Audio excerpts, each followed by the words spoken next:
चलिए ध्यान देंगे, आपको इतिहास के स्रोत में साहित्यिक स्रोत पढ़ा दिया गया है। दूसरा स्रोत विदेशी यात्रियों के विवरण से प्राप्त स्रोत है। विदेशी यात्रियों के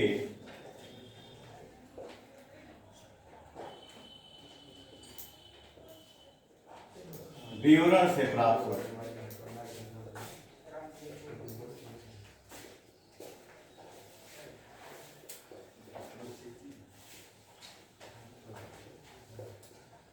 अब हम देखेंगे कि भारत आने वाले जो विदेशी यात्री हैं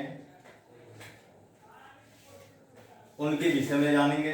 जैसे भारत में सर्वप्रथम कौन आया, उसके बाद कौन आया, क्रमशः हम देखेंगे आज। तो पहले यूनानी आए। भारत में कौन आया? यूनानी। दूसरा चीनी यात्री आए।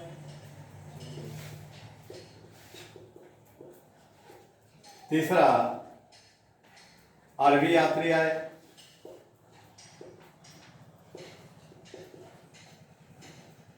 चौथा यूरोपीय यात्री आए।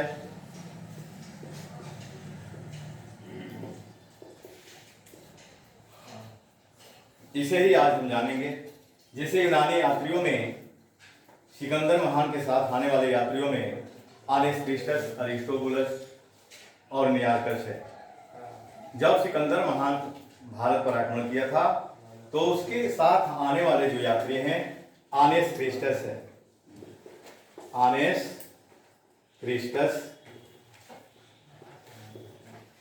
अरिस्टोबुलस,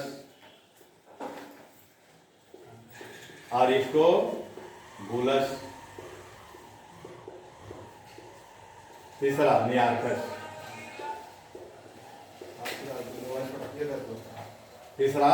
नियार्कस, जब सिकंदर महान भारत से वापस लौट गया और जब उसका बेबीलोन में 326 ईसा पूर्व में निधन हो गया तो उसका उत्तराधिकारी सेल्यूकस निकेटर बना। अब सेल्यूकस निकेटर का राजदूत मेगास्थनीज भारत में आया। कौन आया? मेगास्थनीज आया और मेगास्थनीज चंद्रगुप्त मौर्य के शासन काल में भारत आया। वो कंधार आया था और वहां से वो पाटलिपुत्र दरबार में आया और पाटलिपुत्र दरबार में उसने इंडिका पुस्तक की रचना की। इंडिका जो रचना है मेगास्थनीज कंधार से शुरू किया था और उस रचना को पूर्ण पाटलिपुत्र में किया। और एक बहुत बड़ा साक्ष्य है, बहुत इतिहास का बहुत अच्छा स्रोत है। इंडिका में मौर्यकालीन प्रशासन के विषय में जानकारी मिलती है। इंडिका में वह महाजनपदों में सोसिन महाजनपद का उल्लेख किया है, नदियों में यमुना नदी का उल्लेख किया है, पक्षियों में भारतीय पक्षियों में तोता का वर्णन किया है। तो एक बहुत अच्छा स्रोत है इंडिका, ठीक ना।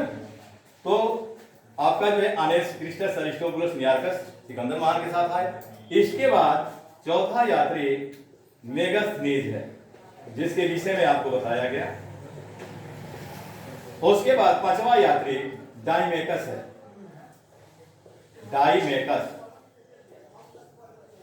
डाइमेकस सीरियाई नरेश एंटियोकस प्रथम का राजदूत था और बिंदुसार के दरबार में भारत आया, ठीक ना। छठवां यात्री डायनोसियस है।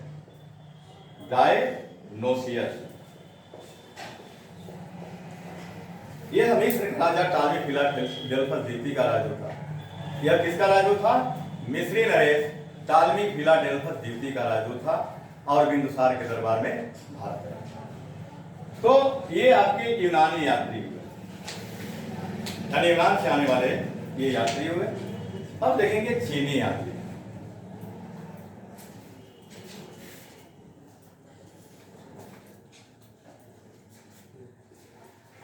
दूसरा चीनी यात्री है। अब चीनी यात्रियों में नाम आपका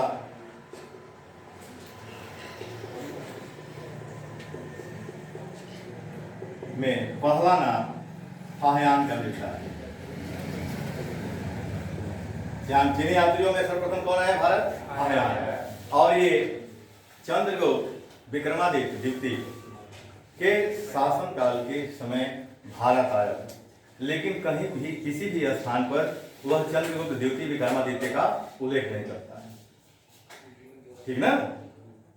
चंद्रगुप्त विक्रमादित्य चंद्रगुप्त द्वितीय विक्रमादित्य के तरफ शासनकाल में तो आया, लेकिन किसी भी स्थान पर वो चंद्रगुप्त द्वितीय विक्रमादित्य का उल्लेख नहीं करता है। ठीक ना? और मध्य देश को ब्राह्मणों का देश का वो कहा कि मध्य देश के जो ब्राह्मण हैं वो बहुत संपन्न थे। ठीक ना? दूसरा यात्री ह्वेन-सांग आया।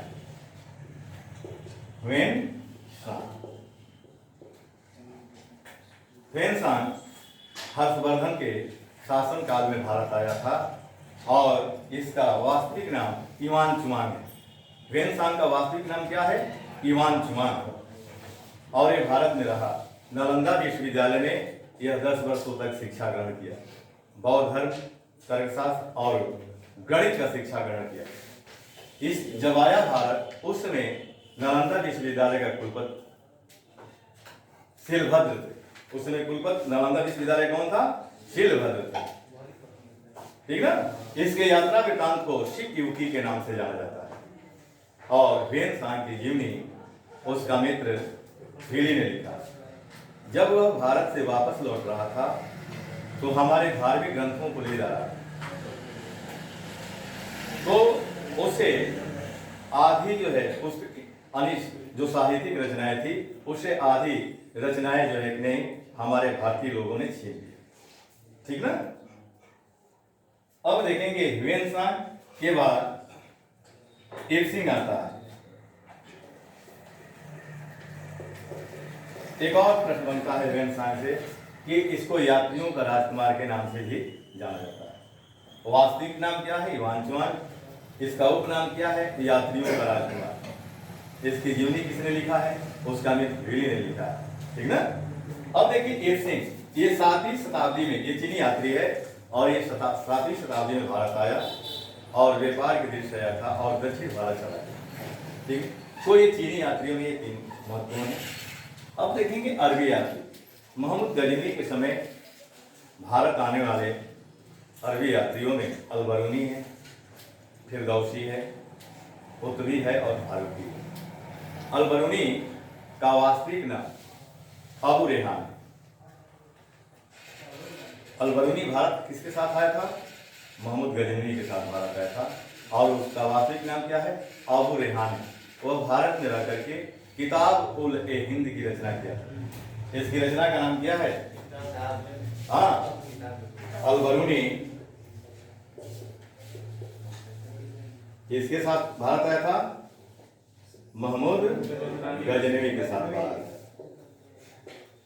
इसका वास्तविक नाम अबू रेहान। क्या है? अबू रेहान। इसकी रचना क्या है? रचना किताब उल ए हिंद। किताब उल ए हिंद।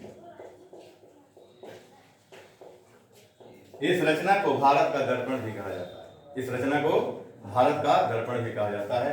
उसके बाद दूसरा यात्री अरबी यात्रियों में फिरदौसी है। फिरदौसी, इसने शाहनामा पुस्तक की रचना की। तीसरा उत्तरी। तीसरा यात्री का क्या नाम है? उत्तरी। और यह मोहम्मद गजनवी का दरबारी कवि। अगर प्रश्न बनता है कि मोहम्मद गजनवी का दरबारी कवि कौन था, तो आप क्या बताएंगे? उत्तरी। यह प्रश्न बन भी गया। ठीक ना? अब आप देखेंगे यूरोपीय यात्री। क्या देखेंगे? यूरोपीय यात्री।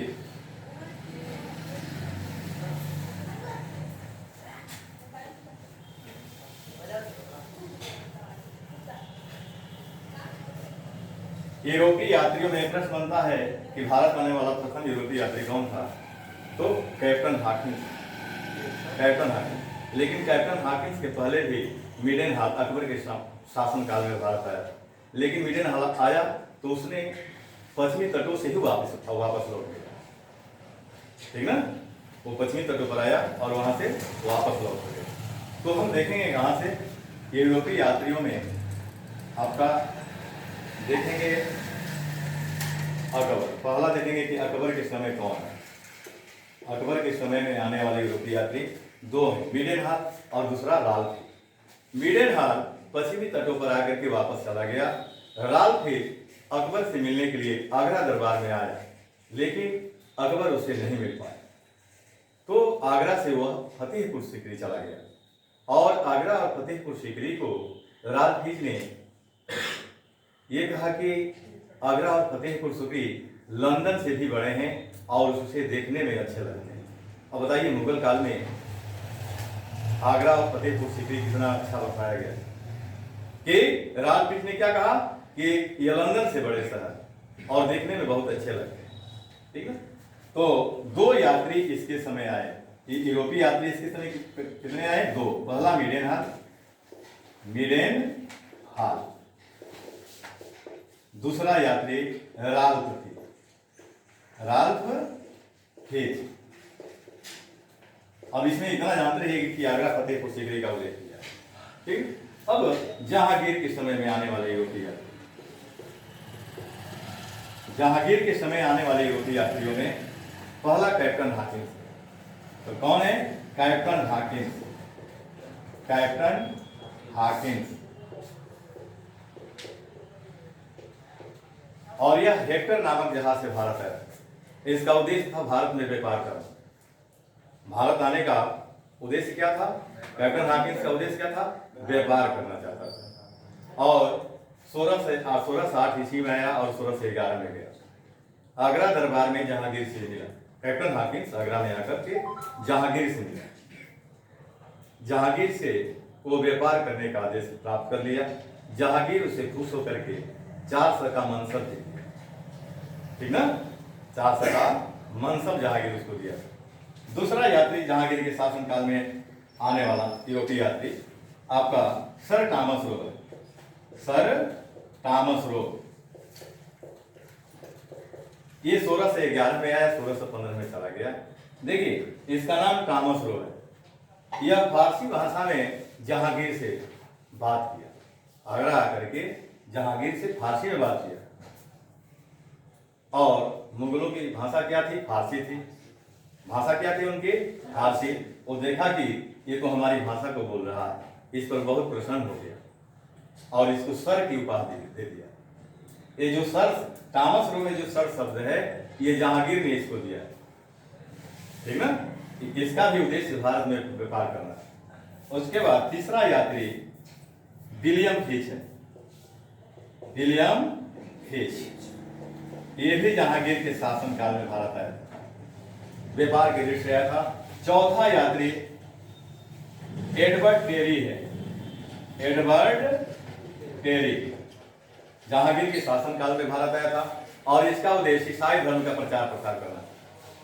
इसका उद्देश्य भारत आने का क्या था? एडवर्ड टेरी का उद्देश्य क्या था? ईसाई धर्म का प्रचार प्रसार करना। और इसने कहा था कि मुगल बादशाह का जो सिंहासन था वो प्रतिदिन गंगा जल से धोया जाता था। इसका एक मत मिलता है कि मुगल सिंहासन जो थी वो प्रतिदिन जो है गंगा जल से धोई जाती। ठीक ना, और ईसाई धर्म का प्रचार प्रसार करने के लिए इसका उद्देश्य है। अब देखिए पांचवा पीटर मुंडी है। जहांगीर के शासन काल में आने वाला पांचवा यात्री पीटर मुंडी। इसका भी उद्देश्य व्यापार करना था भारत। तो यूरोपीय यात्रियों में अकबर जाएंगे, जहांगीर जाएंगे। अब देखेंगे बाबू शाहजहां। शाहजहां के समय में आने वाले यूरोपीय यात्री। इसके समय में आने वाले यूरोपीय यात्रियों में आपका फ्रांसिस बर्नियर है और डे बर्नियर। फ्रांसिस बर्नियर फ्रांस का रहने वाला है और शाहजहां के शासनकाल में भारत आया। पेशे से वह चिकित्सक था, डॉक्टर था। पेशे से क्या था? चिकित्सक था, डॉक्टर था। ठीक ना, और फ्रांसिस बर्नियर उत्तराधिकार के युद्ध का वर्णन किया है। यानी शाहजहां के शासनकाल में उसके पुत्रों द्वारा गद्दी प्राप्त करने के लिए जो उत्तराधिकार का युद्ध हुआ था उसका आंखों देखा वर्णन किया है। उसने उत्तराधिकार का जो अंतिम युद्ध 1659 में शाहजहां के शासनकाल में उसके पुत्रों द्वारा जो देवराई का युद्ध लड़ा गया था उस युद्ध को अपने आंखों देखा था। और उस युद्ध के विषय में बताया है कि देवराई के युद्ध 1659 में औरंगजेब अपने बड़े भाई दारा शिकोह की हत्या करके उसके सिर को धड़ से अलग करके भाले की नोक पर करके उसके सिर को भाले की नोक पर करके औरंगजेब चांदनी के दिल्ली के चांदनी चौक में घुमाया, यानी देवराय युद्ध का वो आंखों देखा वर्णन किया। तो यदि प्रश्न बनता है कि मुगल काल में उत्तराधिकार का युद्ध का वर्णन किस यात्री ने किया है, तो आपका फ्रांसिस बर्नियर है। पेशे से वो डॉक्टर, इसके शासन काल में भारत आया था, शाहजहां के शासन काल में भारत आया था। दूसरा यात्री, पहला फ्रांसिस बर्नियर हो गया इसके समय, फ्रांसिस बर्नियर। दूसरा यात्री टे बर्नियर, टे बर्नियर, ये ब्रिटेन का था। ये क्या था? ब्रिटेन का यात्री था, शाहजहां के समय में आया था। और यह जौहरी था, ये स्वर्णकार था, सोना का काम करने के लिए ये भारत शाहजहां के शासनकाल में आया था।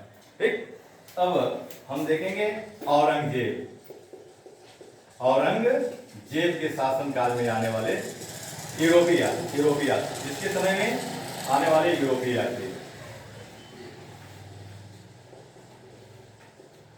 इसके समय में आने वाले यूरोपीय यात्री में आपका पहला टे बर्नियर इसके समय में भी जाता है भारत।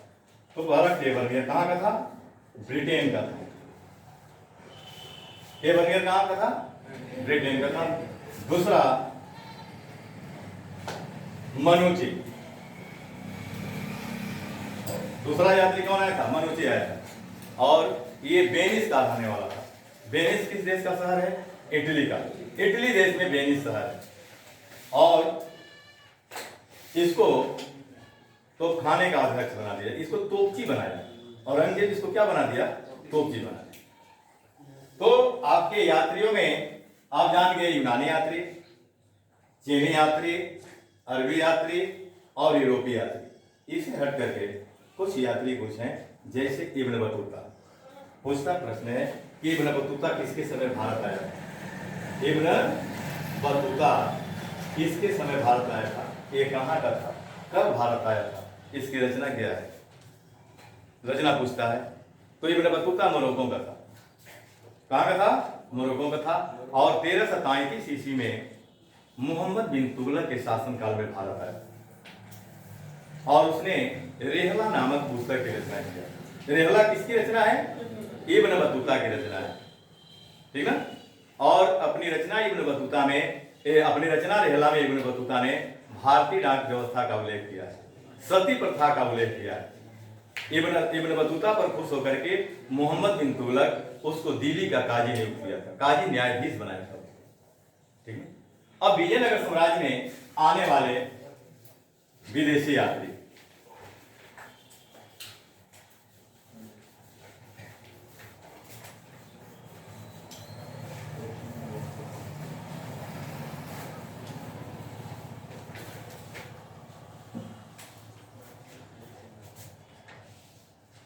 विजयनगर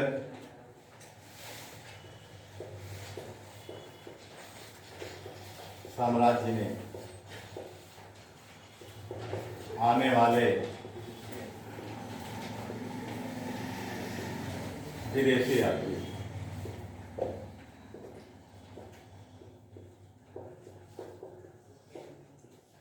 देखिए विजयनगर के विषय में, विजयनगर साम्राज्य के विषय में जानेंगे। देखिए विजयनगर साम्राज्य मोहम्मद बिन तुगलक के समय में 1336 में स्वतंत्र हो गया और विजयनगर साम्राज्य की स्थापना हरिहर और भूका ने किया। ये संगम के दो पुत्रों का नाम है, हरिहर और भूका। और 1336 में मोहम्मद बिन तुगलक के समय में हरिहर भूका ने विजयनगर साम्राज्य की स्थापना किया। क्योंकि हरिहर और भूका के पिता का नाम क्या मिलता है? संगम, ठीक ना। तो उसी विजयनगर साम्राज्य में जो यात्री आए हैं उसके विषय में आपको मैं बता रहा हूं। देखिए पहला यात्री निकोलो कोंटी। कौन है? Niccolo Conti. निकोलो कोंटी ये इटली का था। कहां का था? इटली का था, ठीक ना। और देवराय प्रथम के शासनकाल में भारत आया। देवराय प्रथम के शासनकाल में भारत आया। और देवराय प्रथम किस वंश के थे? संगम वंश के शासक थे। दूसरा यात्री अब्दुल रजाक है। कौन है? अब्दुल रजाक। और ये फारस के रहने वाले थे। फारस का मतलब ईरान के यात्री थे, यानी ईरान का प्राचीन नाम क्या है? फारस। तो अब्दुल रजाक ईरान का यात्री था, फारसी यात्री था। और ये देवराय ड्यूटी के समय भारत आए। किसके समय? देवराय ड्यूटी के समय भारत आए। तीसरा यात्री एडर्डो बारबोसा है। एडर्डो बारबोसा, एडर्डो बारबोसा। ये पुर्तगाली हैं। कहां के हैं? पुर्तगाल। और ये कृष्णदेव राय के शासनकाल में भारत आए। किसके समय? कृष्णदेव राय।